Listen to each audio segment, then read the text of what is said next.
भारतीय संविधान निर्माता भारत रत्न बाबा साहब डॉक्टर भीमराव अंबेडकर का महापरिनिर्वाण दिवस कार्यक्रम डॉक्टर अंबेडकर पार्क सीतापुर में मनाया गया। इस दौरान कई वक्ताओं ने अपने विचार रखे।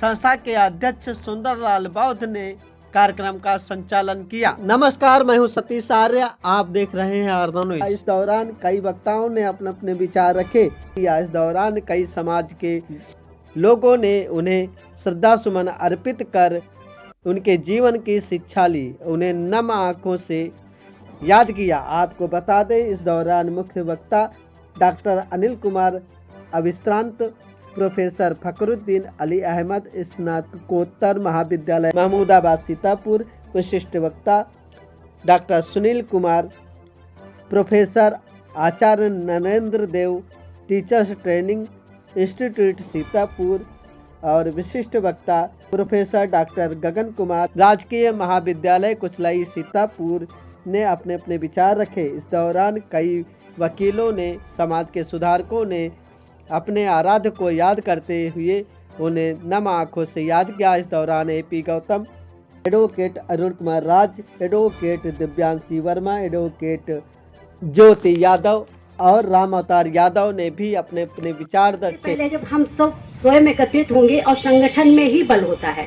जब हम 10 की जगह पे 10,000 इकट्ठा होते हैं तो लोग, सामने वाला ऑटोमेटिक पीछे हटने के लिए मजबूर हो जाता है। जब हमारे आप में एकता में कहीं हम खुल ना जाएं, कहीं ओपन ना हो जाएं, कहीं मुझे इस कार्यक्रम में देख लिया ना जाए, इस टाइप की जब भ्रांतियां हमारे अंदर स्वतः पैदा होती हैं तो हम लोग अपने आप में खुद एक नीच भावना से खुद को देखते हैं। और जब हमारे घर की बहू और बेटियों का नंबर आता है तो क्या कहते हैं, शादी हो गई है और या शादी नहीं हो गई, शादी योग्य लड़की हो गई तो उसकी शादी कर दो, अपने घर जाएं, क्योंकि जमाना खराब है। जमाना खराब किससे है? जमाना तो उन्हीं से खराब है जिनके विरुद्ध हम लोग जा रहे हैं।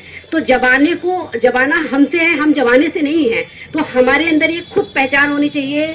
हम अपने घर के हर एक बेटा या बेटी सबको समान अधिकार दें और उनको भेजें। हम दूसरों की बजाय हम अपने बच्चों पे अगर उतना ध्यान दे लें तो हमारे बच्चे खुद स्वतः आगे निकलेंगे। और जब हम लोग शिक्षित हो जाएंगे तो ऑटोमेटिक हम अपने वर्ग को पहचान करके उनका विकास करेंगे, हर चीज में करेंगे। लेकिन अब हम लोगों में सबसे बड़ी प्रॉब्लम्स क्या आ जाती है कि हम लोगों के पास इतना धन नहीं होता है, हमारे कार्यक्रम में आने के लिए पैसा नहीं है, किसी अन्य वर्ग के यहाँ निमंत्रण करने के लिए बहुत अच्छा पैसा आ जाता है, कहीं न कहीं नहीं है तो हम पड़ोसी से लेकर के चले जाते हैं, सिर्फ इसलिए मेरा नाम होगा। नाम इससे नहीं होता है, नाम हमारे कर्मों से होगा। अगर आज हमें कहीं अलग बुलाया जाता है तो हमारे अंदर कुछ क्वालिटी है तो मुझे बराबर की कुर्सी दी जाती है, अन्यथा हमको कोई बराबर की कुर्सी देना नहीं समझता है। मैं पेशे से अधिवक्ता हूँ, मैं सब कुछ देखती हूँ। न्यायालय के अंदर आने के बाद में बहुत कुछ अनुभव हुआ। समाज क्या है कि अगर हमारे आपके वर्ग के लोग कोर्ट कचहरी में भी आते हैं तो कहीं न कहीं उनको उसी स्तर से देखा जाता है, इनसे पैसे लो और इनको डेढ़ दो और जाने दो, चाहे वो अधिकारी वर्ग में हो, चाहे कर्मचारी हो, चाहे अधिवक्ता हो, चाहे मुंशी हो, सब कोई। लेकिन हम लोग चाहते बदलाव है। अगर बदलाव आना है और लाना है तो हम सबको जागरूक होगा। अगर कहीं न कहीं हम लोग यही वर्क लेकर के अपने विभाग में जाते हैं, अपने समकक्ष में जाते हैं तो हमको उसकी वरीयता देखने को मिलती है।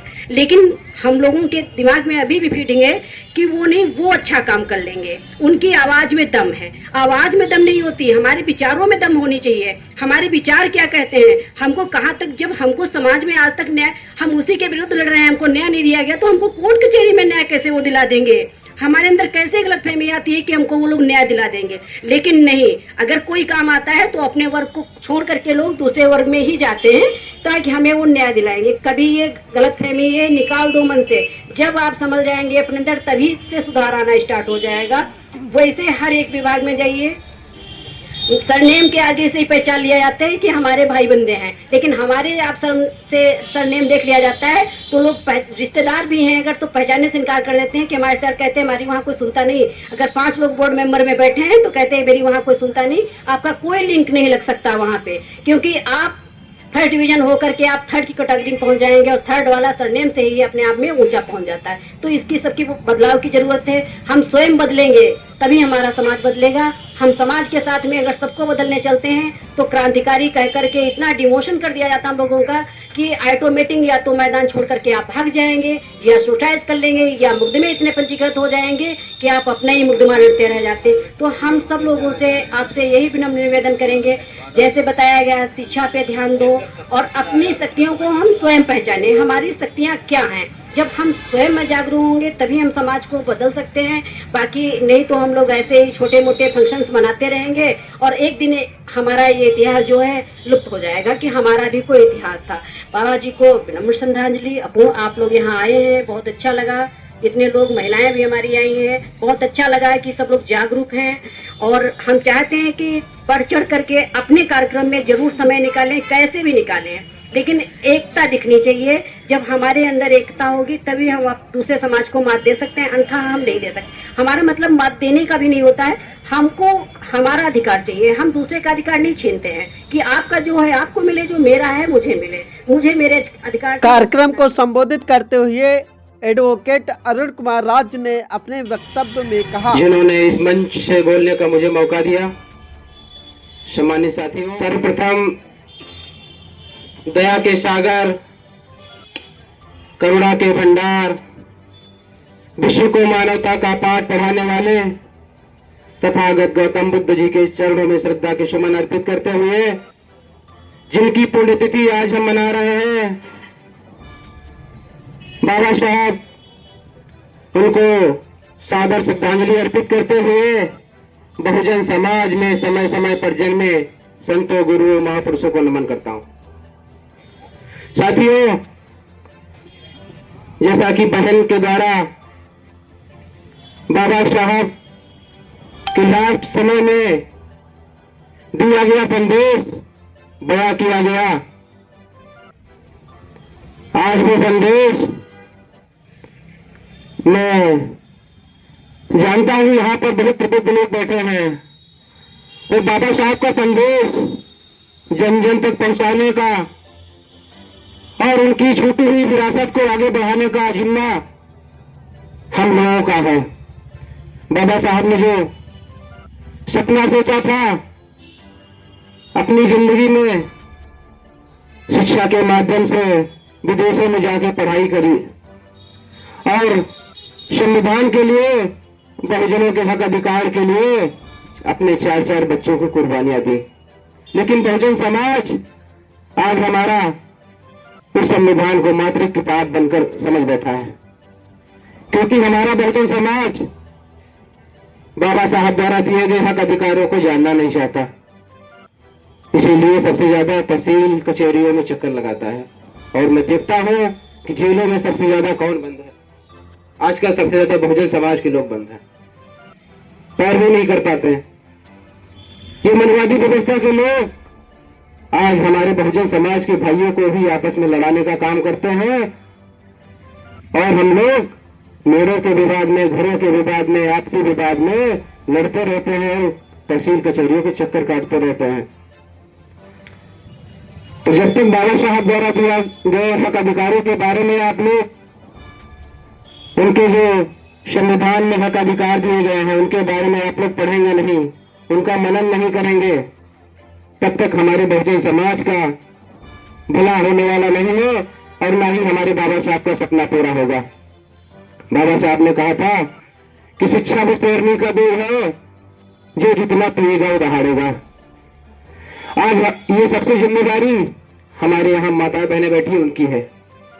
अगर हम अपने बच्चों को कॉन्वेंट स्कूलों में नहीं पढ़ा सकते, बहुत सारे हमारे बहुजन समाज के बच्चे सरकारी स्कूलों में जाते हैं, लेकिन माताएं बहनें क्या उन पर ध्यान देती हैं? नहीं ध्यान देती हैं। उनको जो है सुबह जो है कटोरी पकड़ा दी जाती है और शाम को बच्चा वापस आ जाता है।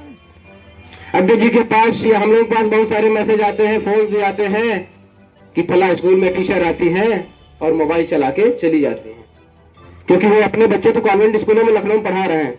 तो इसके लिए कहीं ना कहीं हम लोग जिम्मेवार हैं। अगर आज हमारा शोषण हो रहा है तो उसके लिए जागरूक होना पड़ेगा, उसके लिए हम लोग जिम्मेवार हैं, क्योंकि हम लोग अपनी आवाज उठाना नहीं चाहते। आज समिति द्वारा इतना अच्छा कार्यक्रम रखा गया, इतना प्रचार किया गया उसके बावजूद भी 2-3 कुर्सियां खाली हैं। ये क्या संदेश दिखाता है? क्या बहुजन समाज आज जागरूक है? इतनी बौद्ध कथाएं जिले में हो रही हैं, क्या लोग जागरूक हो रहे हैं? 50 बुद्ध कथाएं कराते हैं। मैं जिस गांव में देखता हूँ 10-10 साल से बुद्ध कथाएं हुई हैं, उसके बाद भी लोग उसी मनवादी व्यवस्था में जकड़े हुए, माताएं व्रत कर रही हैं, पाखंडवाद में डूबी है, लोग वही पूजा पाठ कर रहे हैं। तो साथियों, सब लोग जागरूक करने की जरूरत है। जब तक ये बहुजन समाज जागरूक नहीं होगा और सत्ता की तरफ नहीं बढ़ेगा, बहुजन समाज की 4-4 बार सरकार रही, बहुजनों को हक अधिकार मिले, लेकिन 12 के बाद ऐसा क्या हुआ कि आज बहुजनों पर जगह जगह इतना अत्याचार हो रहे हैं, इतना उन्हें सताया जाता है। वो चाहे पिशावा की विद्रापुर की घटना हो, लधौरा की घटना हो, चाहे हरगांव की घटना हो, हर जगह बहुजनों को जो है कहीं पर जयंती मनाने के नाम पर, प्रतिमा रखने के नाम पर झूठे मुकदमे में फंसाया जाता है। तो सभी साथियों से अपील करना चाहेंगे कि जब तक आप लोग बाबा साहब द्वारा दिए गए मूल मंत्रों को अपने जीवन में अमल नहीं करेंगे, शिक्षित बनो, बाबा साहब ने कहा था। तो शिक्षित हो, यहाँ पर जितने लोग बैठे हैं मुझे मालूम है कि शिक्षित है, जागरूक है, लेकिन गांव में जो हमारा बहुजन समाज है उसको भी जागरूक करने की जरूरत है।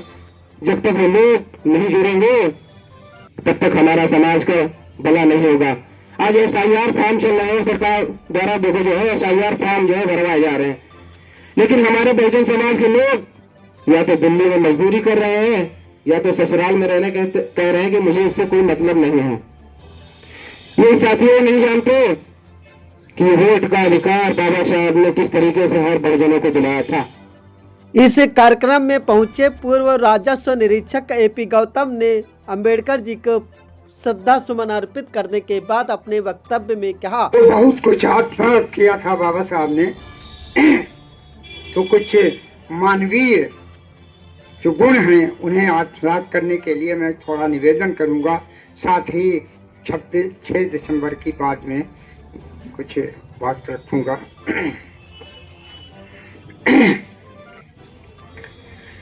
घृणा और द्वेष मर रहा है, घृणा और द्वेष मर रहा है तो दवा ना करें।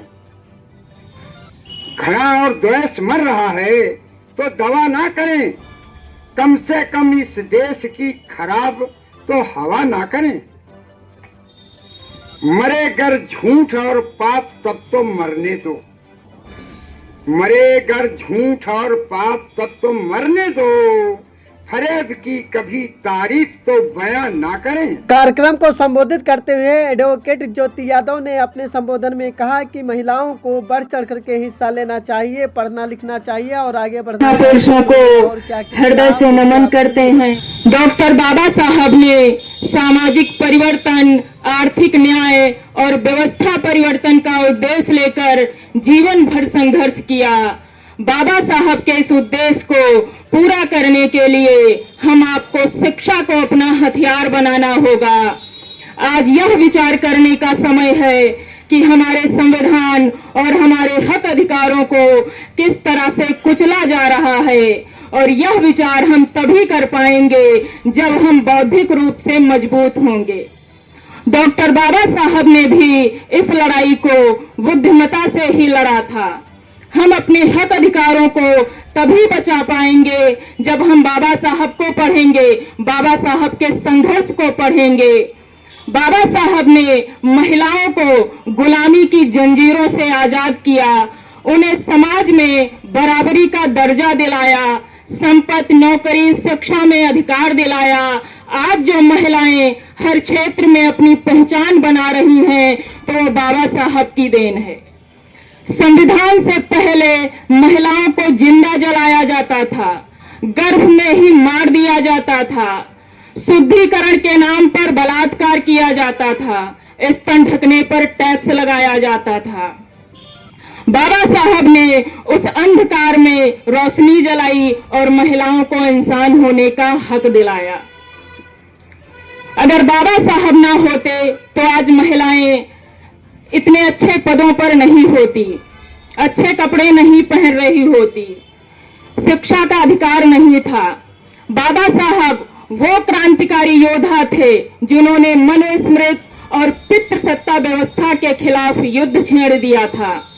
हिंदू के कोटविल उनकी वह तलवार थी जिसने महिलाओं की दास्ता की जंजीरों को काट दिया और पितृसत्ता के किले को ध्वस्त कर दिया और महिलाओं को मान सम्मान स्वाभिमान से जीवन जीने का अधिकार दे दिया। आज भारत में राजनीतिक और आर्थिक ताकतें कुछ छोटे अल्पसंख्यक लोगों के हाथों में केंद्रित हैं, जबकि बहुसंख्यक दलित, पिछड़ा, आदिवासी समाज इससे वंचित है। जहां अन्याय है वहां चुप रहना सबसे बड़ा अपराध है। जिस दिन हमारे बहुजन समाज का युवा अपने हक अधिकारों के लिए और इस देश का हुक्मरान बनने के लिए संघर्ष करना शुरू कर देगा, उस दिन असली क्रांति होगी। और क्रांति कोई अपराध नहीं है, यह अपने हक अधिकारों के लिए एक जन अधिकार है जो हमें हमारे पुरखों ने दिया है। अगर हमारे पुरखे इतना संघर्ष न करते तो आज हम यहां नहीं होते। भाई भाई के हिस्सेदारी के लिए एक काल्पनिक प्रसिद्ध महाभारत हुआ, तो यूरेशिया से आए हुए लोग आज हमारे हक अधिकारों पर कुंडली मारकर बैठे हैं, हमारे संसाधनों पर कुंडली मारकर बैठे हैं, हमारे हक अधिकारों को खत्म कर रहे हैं, हमारे संविधान को खत्म कर रहे हैं, तो क्रांति क्यों नहीं? हमारा ओबीसी समाज इसलिए अपने हक अधिकारों के लिए संघर्ष नहीं करता, इसलिए अपने हक अधिकारों की लड़ाई नहीं लड़ता, इसलिए अपनी जाति आधारित जनगणना की बात नहीं करता, इसलिए अपने हिस्सेदारी की बात नहीं करता, इसलिए अपने रिजर्वेशन की बात नहीं करता, इसलिए अपने वोट के अधिकार की बात नहीं करता कि हम हिंदू नहीं कहलाएंगे। अरे धर्म की परिभाषा में और वर्ण व्यवस्था के चौथे वर्ण में आपको शूद्र कहा गया है, पैर से पैदा किया गया है। वो तो बाबा साहब थे जिन्होंने आपको ओबीसी का नाम दिया, वो तो बाबा साहब थे जिन्होंने आपको राजा बनने के लिए वोट का अधिकार दिया, वो तो बाबा साहब थे जिन्होंने आपको रिजर्वेशन दिया, वो तो बाबा साहब थे जिन्होंने आपको पढ़ने का अधिकार दिया, वो तो बाबा साहब थे जिन्होंने आपको मान सम्मान स्वाभिमान से जीवन जीने का अधिकार दिया। डॉक्टर बाबा साहब ने जो बहुजनों को राजा बनने का अधिकार दिया था, आज वर्तमान सरकार SIR के माध्यम से वोट का अधिकार खत्म कर रही है और हमारा बहुजन समाज धर्म की अफीम चाटकर गहरी नींद में सो रहा है। ए मेरे मूल निवासी समाज के लोगों, वक्त रहते अपने हक अधिकारों के लिए संघर्ष करिए, वक्त रहते अपने हक अधिकारों की लड़ाई लड़िए, वक्त रहते अपने हक अधिकारों की आवाज उठाइए, वक्त रहते अपने वोट के अधिकार को बचाइए, वरना जब ये धर्म का नशा उतरेगा तो आपसे आपके सारे हक अधिकार छीन चुके होंगे, गले में हांडी और कमर में झाड़ू बंध चुकी होगी। साथियों, डॉक्टर बाबा साहब ने संविधान के माध्यम से हजारों दरवाजे खोल दिए हैं, हजारों रास्ते खोल दिए हैं और रास्तों पर चलकर हमें अपने हक अधिकारों को बचाना है, हमें अपने हक अधिकारों की लड़ाई लड़नी है, हमें अपने हक अधिकारों के लिए आवाज उठानी है। जो अधिकार हमें बाबा साहब ने राजा बनने के लिए दिया था, उस वोट के अधिकार को बचाना है। अगर वो वोट का अधिकार छिन जाएगा तो आप गुलाम बन जाओगे, आपको गुलामी करनी पड़ेगी। इसलिए मेरे मूल निवासी समाज से अपील है, रिक्वेस्ट है कि अपने हक अधिकारों के लिए आवाज उठाइए, अपने हक अधिकारों के लिए संघर्ष करिए, अपने हक अधिकारों की लड़ाई का हिस्सा बनिए और खासकर महिलाओं के लिए कि वो बाबा साहब के मिशन का हिस्सा बने, नहीं तो फिर से जिंदा जलाई जाएंगी, फिर से स्तन ढकने पर टैक्स लगाया जाएगा, फिर से शुद्धिकरण के नाम पर बलात्कार किया जाएगा और जो कलम किताब बाबा साहब ने दिया है ये फिर से छीन ली जाएगी। इसलिए अपने महापुरुषों के मिशन का हिस्सा बने, अपने महापुरुषों के बताए हुए रास्ते पर चलें, अपने महापुरुषों के सपनों को साकार करने के लिए संघर्ष करें। इसी आशा और विश्वास के साथ मैं अपनी बात को विराम करती हूँ। सभी को क्रांतिकारी जय भीम, जय भारत, संविधान जिंदाबाद, SC, ST, OBC, आदिवासी अल्पसंख्यक जिंदाबाद। इस कार्यक्रम में शिरकत करने आए बुद्धिजीवी राम अवतार यादव ने अपने संबोधन में समाज में हो रहे छुआछूत और अंधकार को दूर करने की बात कही। उन्होंने कहा कि जो भी हमको दिया जाता है वो नीचे वाले ही देते हैं, ऊपर वालों में कुछ भी नहीं रखा। उन्होंने अपने वक्तव्य में क्या कहा वो भी आप सुनिए। इस देश में तमाम धर्म हैं, सभी लोग जानते हैं, कई धर्म, तमाम धर्म हैं। हर धर्म का आदमी कहता है, जब कोई बात होती है तो कहता है ऊपर वाला जाने। बात बिगड़ी या बनी तो वो कहता है कि ऊपर वाले की मर्जी, कहता है ऊपर वाले की मर्जी। हमारा जब भाग्य लिखा बाबा साहब ने नीचे वाले थे, ऊपर वाले नहीं थे। इसके पहले किसी ने भी हमारा भाग्य लिखा था, वो भी नीचे वाला था, ऊपर वाला नहीं था। जिसने लिखा था कि हंडे बांध दो, झाड़ू बांध दो, काला धागा बांध दो, इनको निकलने न दो, घर से निकलने पर रोक लगा दो, है वो भी नीचे वाला था, ऊपर वाला नहीं था, नीचे वाला था। और फिर एक हमारा विधाता पैदा हुआ, आज जिसका परिनिर्वाण शोक सभा जिसकी चल रही, वो विधाता पैदा हुआ और उसने हमारा सन अक्षरों में भाग लिखा, वो भी नीचे वाला। उसने लिख दिया कि हम लिख रहे हैं एक किताब में जिसमें तुम बाबू बनो, पढ़ो लिखो, DM, SP, प्रधानमंत्री, मुख्यमंत्री, हर चीज उसने अपनी किताब में लिख दी, वो भी नीचे वाला, ऊपर वाला कोई नहीं। तो जब नीचे वाले लिखते हैं तो आप लोग फिर ऊपर वाले के चक्कर में क्यों परेशान? ऊपर वाला तो ये फिजूल की बात है। ऊपर वाला कुछ करता है? किसी ने देखा है कि ऊपर वाला कुछ करता है? ना, पढ़ाई तो मास्टर पढ़ाता, बच्चा पढ़ता, सब नीचे कार्य होता। DM बनता, नीचे वाला बनाता है, ऊपर वाला नहीं। 500 महारों ने 28,000 लोगों को काट दिया तो नीचे वाले थे, ऊपर वाले नहीं थे। आज यहाँ पर जो सभा कर रहे हैं प्रबंधक लोग, वो सब नीचे वाले हैं, ऊपर वाला यहाँ कोई नहीं। और मंदिर में जो मूर्त बैठी उसको जो नहलाते धुलाते और मंदिर उनका जो घर बनाते वो सब नीचे वाले, ऊपर वाला उसमें भाई कोई नहीं। ऊपर वाले का ये तो कहना एक फिजूल की बात है। पढ़े लिखे लोग अपनी घर में बहन बेटियों से ये बात बताएं कि ऊपर वाला कुछ नहीं होता है, इस चक्कर में तुम पढ़ोगे तुम्हारा नुकसान होगा, तुम्हारी लड़की और लड़के सब खाम खा यहाँ के सजा पाएंगे। सजा दी गई थी और फिर सजा पाएंगे।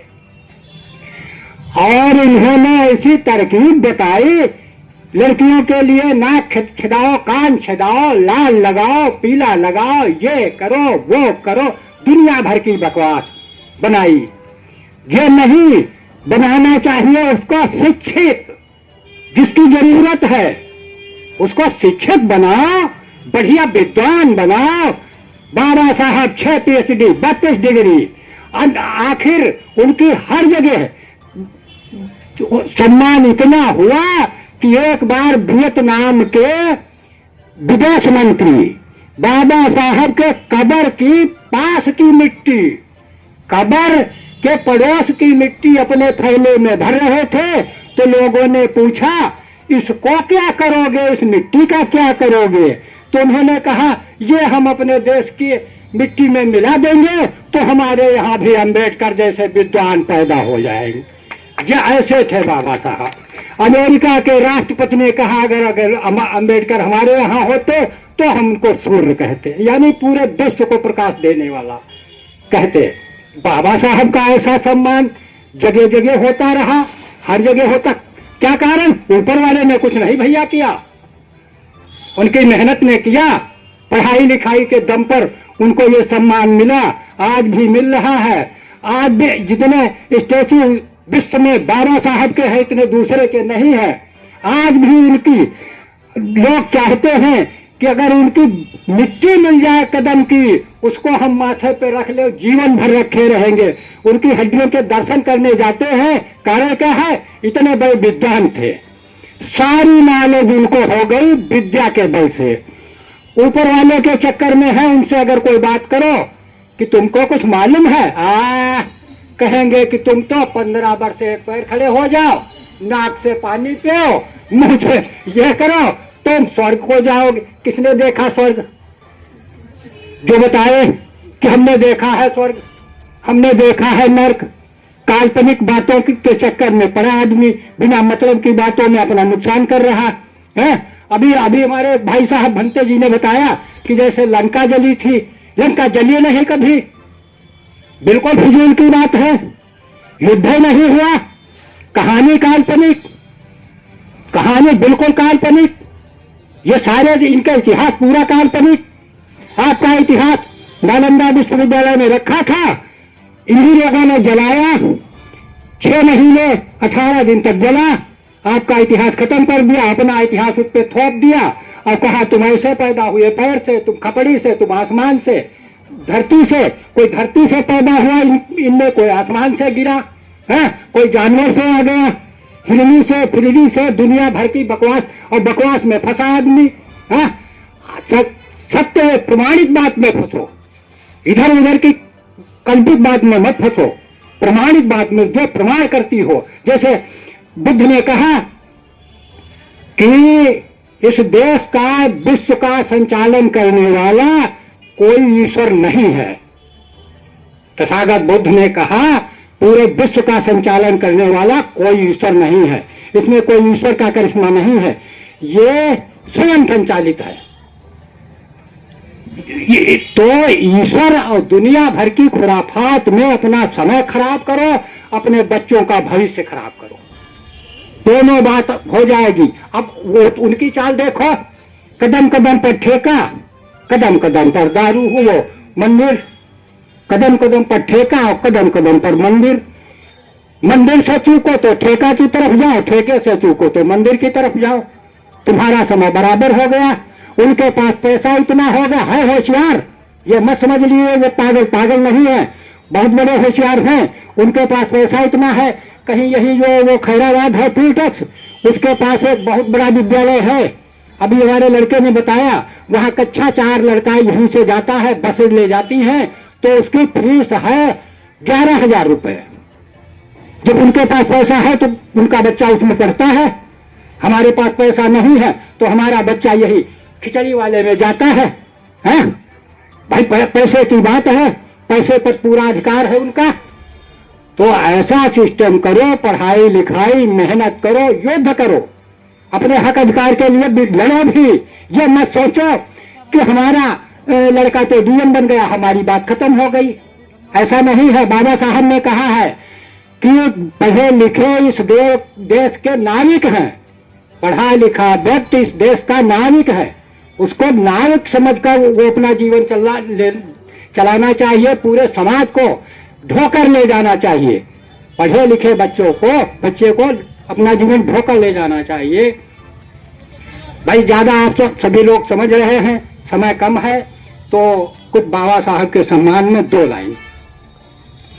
बोधिसत्व की चिर समाधि को पे दीप जलाने आया हूँ, बोधिसत्व की चिर समाधि पे दीप जलाने आया हूँ।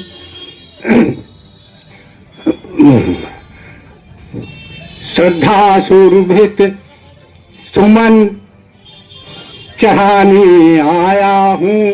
ध्यान से कर रहा है, ये समाधि है अमर समर की, ये समाधि है अमर समर की, एक